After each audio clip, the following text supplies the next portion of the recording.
नमस्कार. आपण कबीराच्या काव्यांचा पहिला भाग पाहिला. या पहिल्या भागामध्ये आपण त्यांची उपदेश असलेली पद पाहायला सुरुवात केली. ही उपदेश पद त्यांनी मोठ्या प्रमाणात लिहिलेली आहेत. त्यातली थोडी आपण पाहिली, कारण त्यांनी अनेक प्रकारचे उपदेश केलेले आहेत. विविध विषयावरची ही पद आहेतच. उपदेशामध्ये सुद्धा समाजाची सुधारणा करणं हा एक भाग आहे, आणि दुसरा जीवनाचं साफल्य कशात आहे याविषयी सुद्धा ते मार्गदर्शन करतात. म्हणजे केवळ जन्माला आलं, काही जगलं आणि मरून गेलं एवढं जीवनाचं साफल्य नाही असं ते सुचवतात. आणि मला वाटतं हा काही फार पुरातन विचार आहे असं नाहीये. देकार्त या शास्त्रज्ञाने जे म्हटलं, I think therefore I am, म्हणजे जीवनावर आणि सर्व गोष्टींच्यावर विचार केलाच पाहिजे. आणि तो करताना कबीर परमेश्वर हा विषय मानतात. त्यानंतर या आपल्या पदांचे मी 4 भाग केलेले आहेत. एक उपदेश पद, नंतर जीवनाची नश्वरता दाखवणारी त्यांची पद, ते आपल्याला माहिती असतच, पण कबीर ते वेगवेगळ्या उपमा आणि प्रतिमानांच्या मधून मांडतात. भक्ती हा तर त्यांच्या संपूर्ण साहित्याचा, साहित्य संभाराचा केंद्रबिंदू आहे. आणि त्या भक्तीची रूप कशी आहेत तर ईश्वराविषयीची भक्ती, ते ईश्वराला रामामध्ये पाहतात. त्यानंतर हे ईश्वराबद्दलचं प्रेम हे अनेक प्रकारचं प्रेम आहे आणि अनेक प्रकारे प्रकट होतं. त्याचा एक भाग असा की त्या ईश्वराच्या विरहामुळं त्यांच्या मनाची तळमळ होते, तगमग होते. ही आपण सूरदास, मीरा आणि इतर अनेकांच्या काव्यामध्ये पाहिलेली आहे. ती विरह काव्याची तळमळ आपल्याला पाहता येते. त्यानंतर जणू काही ही नश्वरता पाहिल्यानंतर त्यांना वैराग्याचा भाव सापडलेला आहे, म्हणून ते वैराग्याबद्दल बोलतात. आणि त्यांची भक्ती एवढी ओरिजिनल, जेन्युइन हे जे म्हणतो आपण, मनपूर्वक आहे, आंतरिक आहे. त्यामुळं आपण या सत्रांच्या शेवटी त्यांची अलौकिक अनुभूती जी आहे ती पाहणार आहोत.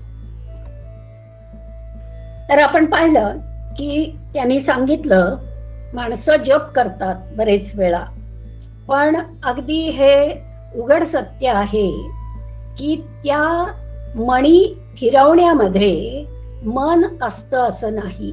मन 10 दिशांना भटकत असतं आणि मनातला भाव वेगळा असतो आणि त्या जपाच्या कडून अपेक्षित असलेला भाव वेगळा असतो. बोट मणी फिरवत असतात, पण मन मात्र तिसरीकडं, हे नेहमीची दिसणारी गोष्ट त्यांनी सांगितली. त्यानंतर ज्यामुळं त्यांना आयुष्यात फार छळ सोसावा लागला ती ही एक गोष्ट म्हणजे सर्व काळ वेद पुराण हे शिरोधार्य मानलं गेलं होतं आणि त्याला कबीरांनी नाकारलंय. ते नाकारलंय म्हणजे कोणत्या अर्थानं तर त्यामध्ये दिलेलं कर्मकांड त्यांना मान्य नाही, त्यामध्ये भक्तीची खरी रूप दाखवलेली नाहीत असं म्हणून ते हे सर्व खोटं आहे असं सांगतात. आणि अनुभव की बात कबीरा, घट पर्दा देखा खोल. दुसरा एक भाग असा की या वेद पुराणामध्ये गुंतल्यामुळं माणसं खरोखर जे पाहायला हवं ते पाहत नाही. म्हणजे जसं मनका, करका वगैरे, की जपामध्ये ते रमत नाहीत, केवळ मणी ओढत बसतात. तसंच वेद पुराणामध्ये ते केवळ वाचत असतात, त्यातला गर्भित अर्थ लक्षात घेत नाहीत. या अर्थानं त्यांनी वेद पुराण झूट असं म्हटलेलं आहे. आणि घट हा शब्द सातत्यानं त्यांनी जीवात्मा, मानवी शरीर यासाठी वापरलेला आहे. तेव्हा हा जो घट म्हणजे आपलं मानवी जीवन आहे, त्याचा पडदा बाजूला करून त्याच्याकडं पहा, असा त्यांचा संदेश आहे. आणि हे पाहत असताना माणसं बऱ्याच वेळेला आतुर होतात की हे काय, मी इतका जप केला, इतकं हे केलं आणि तरी सुद्धा काही फळ मिळालं नाही. ही आपली नेहमीची तक्रार असते सर्वच गोष्टींच्या बद्दल. त्याबद्दल ते सांगतात, धीर धरून राहा. आणि मग नेहमीप्रमाणे ते उदाहरण देतात की माळी बागेला पाणी घालतो आणि रोजच्या रोज पाणी घातलं की रोजच्या रोज फुलं येतील असं नाही आणि फळं येतील असं नाही. ऋतू येईल तेव्हाच ती फळं येतात. पुढं ते असाही एक उपदेश करतात की नेहमी बोलताना आपण असं बोलावं की अपनातन शीतल करे औरन के सुख होई. आपल्या बोलण्यामुळं आपल्याला स्वतःला सुद्धा शीतल वाटतं. आणि हे त्यांनी अगदी मानसशास्त्रीय सत्य सांगितलंय. गौतम बुद्धानं जसं सांगितलं त्याप्रमाणे की आपण जेव्हा दुसऱ्याला कडू बोलतो किंवा दुसऱ्यावर रागावतो, तेव्हा दुसऱ्याला किती त्रास होतो कदाचित त्यापेक्षा जास्त आपल्यालाच होत असतो. हे मानसशास्त्रानं अगदी सिद्ध केलेलं असं सत्य ते सांगतात की दुसऱ्यालाही सुख होईल आणि आपल्यालाही सुख होईल, शांती लाभेल. या कबीराबद्दल 16व्या शतकात लिहिलं गेलेलं जे आहे, एक नाभादास नावाच्या कवीनं लिहिलेलं, ते विचार करण्यासारखं आहे.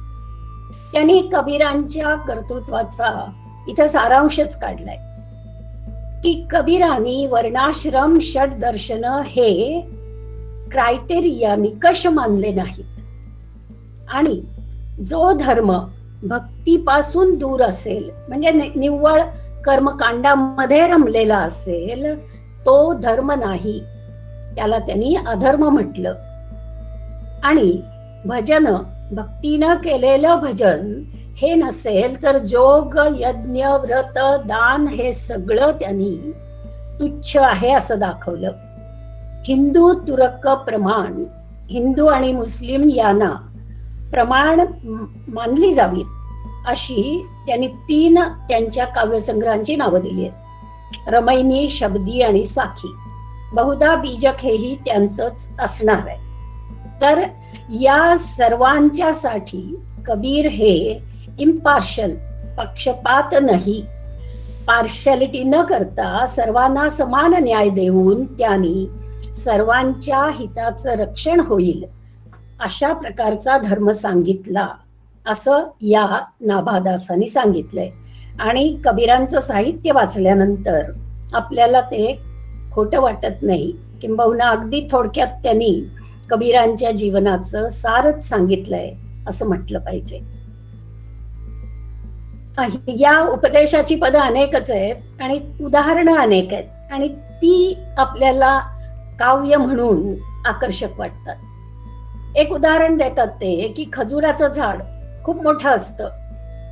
आता खजूर लागतात त्याला, पण प्रवाशाला त्याच्यापासून काही सावली मिळत नाही आणि फळ लागतं ते तर इतक्या उंचावर असतं की त्यामुळं या झाडाचा खरा काय कितपत उपयोग आहे असा प्रश्न ते विचारतात.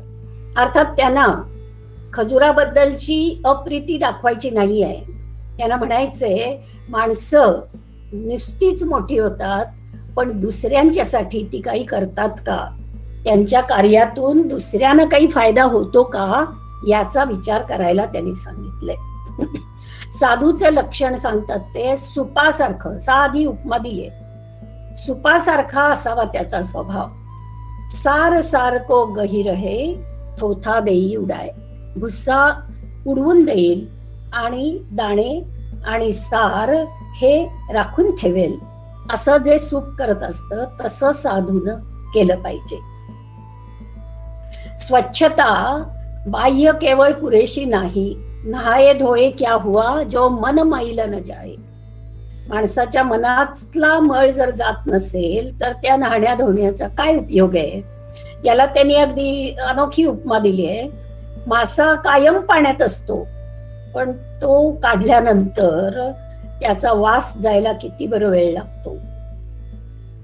पुढं बबूल, बाभळीचं उदाहरण घेतलंय की तुम्ही जर बाभळीचं झाड लावलं असेल आणि आंब्यांची अपेक्षा करत असाल तर काय उपयोग आहे त्याचा. काय करतो आहोत आपण याचा विचार करा, आणि मग त्याला काय फळ लागलंय ते आपल्या मनासारखं लागलं नाही असं म्हणून पश्चाताप करण्यात काही अर्थ नाही. अगदी साधे व्यावहारिक उपदेश आहेत. राम बुलावा भेजिया दिया कबीरा रोय, जो सुख साधू संग में सो बैकुंठ न होय. या ठिकाणी आपल्याला तुकारामांची आठवण होईल. किंबहुना कबीर आणि तुकाराम यांच्यामध्ये भरपूर समानता आहे. तशा दृष्टीनं अभ्यासही केला गेलेला आहे.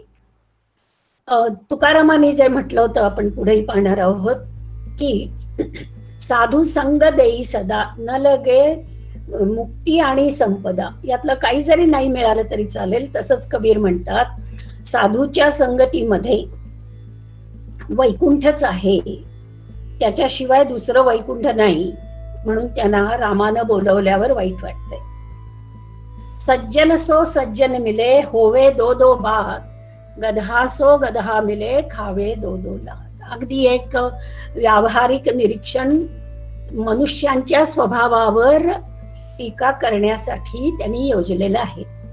दोन सज्जन माणसं भेटली तर चांगल्या चांगल्या गोष्टी करतात, पण दोन गाढव भेटल्यानंतर लाथांच्या पेक्षा वेगळा काही अनुभव येत नाही. कबीर विषधर बहु मिले मणिधर मिला न कोय, विषधर को मणिधर मिले विष तजी अमृत होय. आता विषधर म्हणजे अर्थातच नाग, साप वगैरे. तर एक आपल्या परंपरेमधला संकेत असा आहे की अस्सल नागाच्या फडावर मणी रत्न असतं. त्या संकेताचा उपयोग करून ते म्हणतात हे जे काही नाग साप भेटतात हे सगळे विष असलेले आहेत. रत्न असलेला म्हणजे अस्सल असा कोणी साप दिसत नाही. तर खरोखर जर अशा विषधराला मणिधर मिळाला तर त्याचं विष जाईल आणि अमृत निर्माण होईल. अर्थातच विषधर म्हणजे त्यांना दुर्जन म्हणायचंय. त्यांची संख्या जगात जास्त आहे हे प्रत्येकालाच पटण्यासारखं आहे. तर अशा विषधरांच्या ऐवजी जर मणिधर मिळाले आणि एक दोन जरी मिळाले तरी ते त्या विषधरांना त्यांचं विष काढून टाकून अमृतासारखं करू शकतील, असा एक सुंदर विचार इथं मांडलाय त्यांनी. आता साधू संत कितीही जरी मोठे झाले तरी काही बाबतीत काळाची चौकट ते ओलांडत नाहीत असं काही वेळा म्हणावं लागतं. आता त्यांनी म्हटलंय जाती जुलाहा मती कोधीर. माझी जात जुलाहा आहे, विणकराची, आणि मती अर्थातच चांगली आहे, धैर्यवान आहे मी, आणि हरीचे गुण गाताना त्यामध्ये मी रमतो आणि त्यातून मला आनंद मिळतो. माझ्या रामाची अभयपद नगरी आहे आणि ती मला लाभू शकते, पण मी जुलाहा आहे. आणि मग याच ते स्पष्टीकरण म्हणतात तू ब्राह्मण मै काशी का जुलाहा, पूरब जन्म हम बालन होने वोछे कर्म तपहीना, रामदेव की सेवा चुका पकरी जुलाहा की ना. तर पूर्वीच्या जन्मामध्ये काहीतरी आमच्या हातून चुकलं, कर्म काहीतरी वाईट घडलं, ही ना अशा प्रकारचं तप केलं गेलं नाही, आणि रामाच्या सेवेमध्ये काहीतरी चूक झाली, यातलं काहीतरी किंवा सर्व काही घडलं असेल, आणि म्हणून रामानं मला जुलाहा म्हणजे विणकर केलं. आता हे आजच्या काळामध्ये कोणालाही मान्य होणार नाही, कारण आपण असं म्हणू शकत नाही की ब्राह्मण श्रेष्ठ आणि विणकर कमी जातीचा. मग जेव्हा असं पद येतं तेव्हा समीक्षक विचार करायला लागतात वेगवेगळ्या प्रकारचे. आणखी एक आहे, बोली ठोली मस्करी हसी खेल हराम, मद माया और इस्तरी नाही संत के काम. तर आपल्याला माहितीये बरेच वेळा युपी मध्ये किंवा त्या पट्ट्यामध्ये जोडाक्षराचा स्त्रचा उच्चार पाठीमाग अकारांत लावून केला जातो. तर इस्त्री म्हणजे इथं स्त्री आहे, इस्त्री नाहीये. तर हे बोली ठोली मस्करी, चेष्टा मस्करी आणि अति हसणं खेळणं, मद माया या सगळ्या गोष्टी, आणि त्यातच त्यांनी स्त्री ही संत के काम नाही असं म्हटलेलं आहे. हे जे दोन विचार आहेत जातीवरचे आणि स्त्रीवरचे, हे अर्थातच स्वीकारार्ह नाहीत. मग याची कारण एक म्हणजे त्या काळाची चौकट, किंवा दुसरं असं असू शकतं जे आपण म्हणतो मौखिक परंपरेमध्ये बऱ्याच लोकांनी स्वतःच नाव घालून पद रचले न रचता स्वतःच्या पदाला मोठ्या संतांची नावं घातलेली आहेत. तेव्हा ते एक स्पष्टीकरण असू शकेल, किंवा तो समकालीन विचार असू शकेल. हे दोन्ही सोडून इतर प्रकारे स्पष्टीकरण देण्याचे प्रयत्न झालेले दिसतात, पण ते काही पटण्यासारखे नाहीयेत. म्हणजे तुलसीदास सुद्धा रामचरितमानस मध्ये जेव्हा म्हणतात ढोल गवार पशु शूद्र और नारी ताडन के अधिकारी, हा विचार काही पटण्यासारखा नाही. मग पुन्हा अशाच पद्धतीनं विचार केला जातो. आपण फक्त रॅशनल किंवा बुद्धिनिष्ठ पद्धतीनं पाहताना म्हणून ही पद टाळायची असं करू नये असं मला वाटलं, की ती कदाचित त्या लोकांची, कवींची मर्यादा असेल किंवा तो पाठभेद असेल. पण आपल्याला हे माहिती पाहिजे ते केवळ टाळण्यात अर्थ नाही. आणखी एक उपदेशाचा भाग आहे, तो काही नवीन आहे असा नाहीये. दुःखामध्ये देवाचं स्मरण सगळे करतात, सुख आलं की देवाला विसरून जातात, आणि सुखामध्ये स्मरण न करता जर दुःखामध्ये याद किया, दुःखामध्येच स्मरण केलं तर मग त्याचा काय उपयोग? मग अशा दासाची फिर्याद कोण ऐकेल? त्यामुळं आपण भक्तीमध्ये सातत्य ठेवतो आहोत का याचा विचार करावा असं कबीरांना इथं सुचवायचंय. पुढचा विचार, हे सगळे विचार आपल्याला सुभाषितामधून भेटलेलेच असतात, फक्त कबीरांनी ते चांगल्या शैलीमध्ये आणि वेगवेगळ्या उदाहरणांनी दिलेले असल्यामुळं ते आपल्या मनामध्ये ठसून राहतात. उच्च कुळामध्ये जन्म घेतला, पण आपलं कार्य जर उंच नसेल, उंची किंवा चांगल्या प्रकारचं, तर त्याला उपमा दिली आहे त्यांनी, कनक कलश मदिरा भरा साधू निंदा. सोन्याच्या कलशामध्ये मदिरा जर भरलेली असेल तर त्या सोन्याचा काय उपयोग? म्हणजे ही उपमा पाहण्यासारखी आहे. सिंपल लिव्हिंग हाय थिंकिंग हे आपण म्हणतो, त्याच्यासाठी त्यांनी सोन्याच्या कलशामध्ये भरलेली मदिरा म्हणून ती स्वीकारणीय नाही असं सुचवलंय. शिवाय सातत्यानं साधू संत जे सांगत असतात की कबीर गाफिल क्यों फिरे क्यों सोता घनघोर, विचार न करता गहाळ मनानं किंवा घोर झोपेमध्ये कसा काय तू राहू शकतोस? तेरे सिराने जमखडा जीव अंधियारे चोर, म्हणजे अंधारात चोर आपल्या डोक्यापाशी उभा आहे, तशा प्रकारे यम आपल्या आयुष्याच्या डोक्याशी खडा आहे, पण त्याचा विचारच आपण करत नाही. आपण आपलं करे बुराई सुखच आहे, वाईट गोष्टी करतो, आणि आपल्याला पाहिजे असतं काय तर आंबा पाहिजे असतो, बाभळीच्या झाडाच्या बिया किंवा बाभळीचं झाड लावून, आणि या सर्व वेळी आपल्याला यमाची आठवण होत नाही. जे जीवन आहे त्यातल्या सुखांच्याकडे बघत आपण जीवन जगत जात असतो. त्या यमाची थोडी आठवण करावी, आणि यमाची आठवण म्हणजे काय जीवन निरस असावं असं नाही म्हणायचं त्यांना. तर इथं उपनिषदातलं जे एक उदाहरण आहे ते मला वाटतं परिचित असेल, पण त्याचा पुन्हा उल्लेख करायला हरकत नाही. फार सुंदर मेटॅफर असं ते तयार केलेलं आहे. एका विहिरीच्या काठावर एक झाड आहे, त्या झाडाच्या फांदीवर एक माणूस बसलेला आहे, त्याच्या विहिरीमध्ये त्याला दिसतंय की तिथं नक्र आहे, जबडा उघडून बसलेला मगर. दुसऱ्या बाजूला एक मोठा काळ सर्प उभा आहे, एका बाजूला वाघ आहे. शिवाय तो त्या फांदीवर बसलाय, ती फांदी विहिरीच्या पाण्यावरच आहे, म्हणजे तो पडला तर थेट विहिरीतच पडणार आहे. आणि शिवाय त्या फांदीवर 2 उंदीर आहेत, एक काळा एक पांढरा. आणि ते उंदीर ती फांदी कुरतडतायत, पण त्याचं लक्ष या कुठल्याही गोष्टीकडे नाहीये. त्याचं लक्ष वर आहे. वरच्या फांदीवर एक मधाचं पोळं आहे आणि त्या पोळ्यामधून मधून सलग नाही, पण मधून मधाचे थेंब पडतायत. मधूनच पडतायत, धार लागलेली नाहीये ती. पण तो जो काही मधाचा थेंब पडतो, त्या मधाचा आस्वाद घेण्यामध्ये हा माणूस रमलेला आहे. हे जीवनाचं रूपक जे आहे तसाच अर्थ या ठिकाणी कबीरांनी सांगितलाय.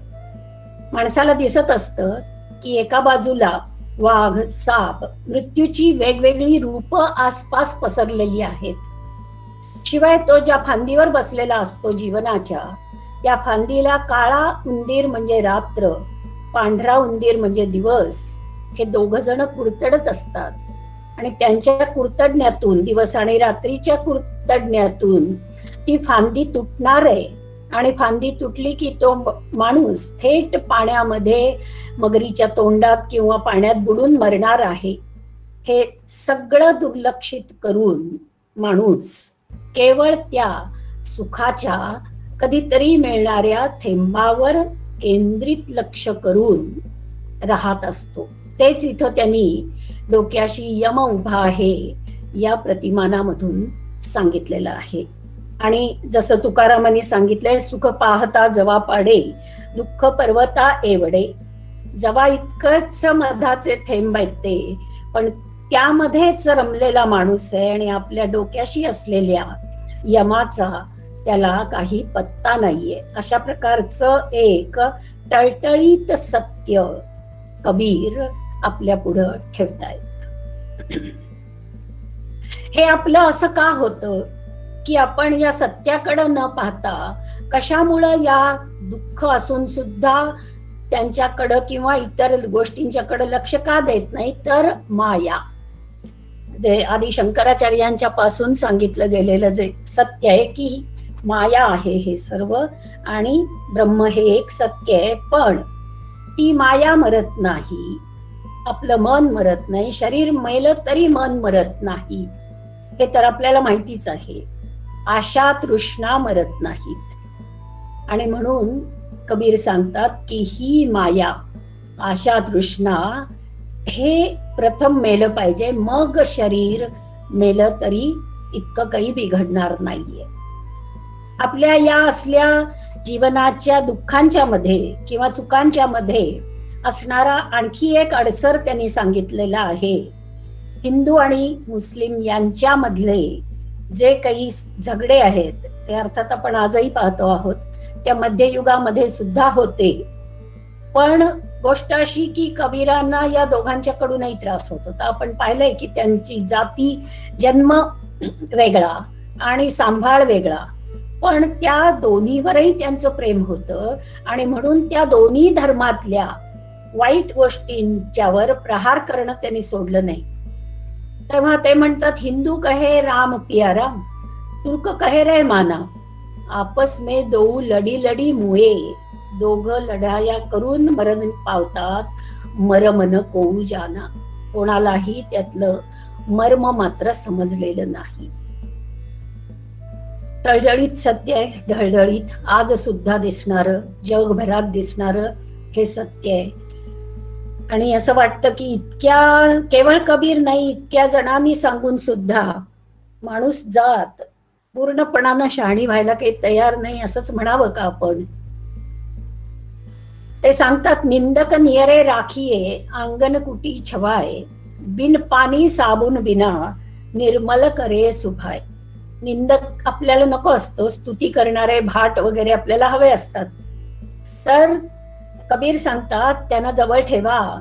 इतकंच नव्हे, त्यांना अंगणामध्ये झोपडी बांधून द्या, घर बांधून द्या आणि जवळ ठेवा. कारण तुमचा स्वभाव स्वच्छ करण्याचं काम, पाणी लागत नाही, साबण लागत नाही, ते तुमचे दोष दाखवतात आणि तुमचा स्वभाव स्वच्छ करू शकतात. अर्थात यासाठी आत्मपरीक्षण पाहिजे. ते केलं तर निंदक आपण सहन करू शकतो, आणि निंदक सहन करून शकलो तर आपण आत्मपरीक्षण करू शकतो. हेही वास्तवच आहे. काल करे सो आज कर, आज करे सो अब, पल में परलय होएगी बहुरी करेगा कब. म्हणजे आज जे आपण टाइम मॅनेजमेंटवर कितीतरी सेशन्स घेतली जातात, कितीतरी वर्कशॉप्स घेतली जातात, ते त्यांनी 2 ओळीत सांगितलंय. उद्या करायचं ते आज करा, आज करायचं ते आत्ता करा. पण त्यांचा सांगण्याचा अँगल वेगळा आहे.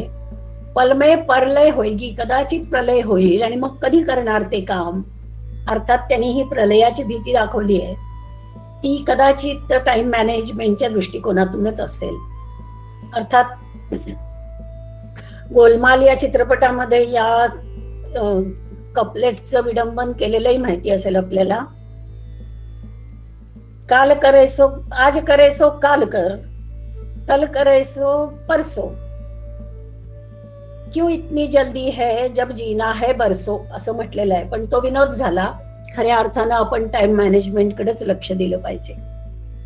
पुढचा महत्वाचा तुकारामांनी सुद्धा ज्याच्यावर जोर देऊन सांगितलेला आहे, पाथर पूजे हरी मिले तो मैं पूजू पहाड.